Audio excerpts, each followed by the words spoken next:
गुरु का आचरण कब शिष्य में चला जाता है ये शिष्य भी नहीं जान पाता। माता पिता का आचरण बच्चों में कब चला जाता है माता पिता भी नहीं जान पाते, बच्चे भी नहीं जान पाते। लेकिन जो माता पिता कर रहे हैं सीधा चला जाता, समझाना नहीं पड़ता। जो समझाया जाता है वो आता ही नहीं आचरण में। क्यों? जो समझा रहे हैं वो खुद ही नहीं कर रहे हैं और दूसरों को समझा रहे हैं, खुद खा रहे हैं शक्कर, आपको गुड़ खाने से मना कर रहे हैं, तो वो नहीं बनता। शब्द प्रमाण नहीं है, आचरण ही प्रमाण है और आचरण ही आप में स्थानांतरित होता है। अगर कुछ स्थानांतरित होने वाली वस्तु का नाम है तो उसका नाम है आचरण। और आचरण आएगा आपके अनुभव से, उतरेगा आप में अनुभव होगा, अनुभव से प्रमाण बनेगा और प्रमाण से परंपराएं बनती हैं आगे चल के। चाहे परिवार की परंपरा हो, चाहे वो गुरुओं की परंपराएं हो, बनती प्रमाण से ही हैं कि हमारे माता पिता ऐसे जिए तो हम भी ऐसा जी सकते हैं।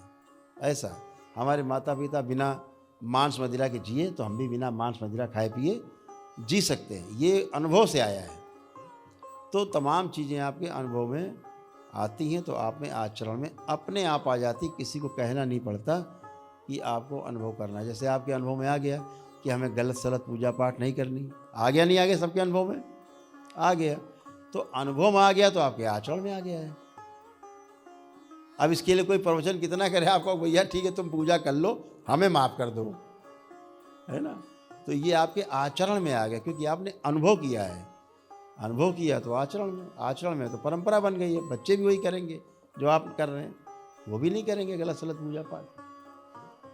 तो यही व्यवस्था है। व्यवस्था को समझ लेने से भारी सुख है और अगर व्यवस्था समझ करके व्यवस्था में जिया जाए तो निरंतर सुख है, कंटिन्यू हैप्पीनेस है, एकदम कंटिन्यूटी बनी रहती, लगातार सुख बोलते हैं उसको।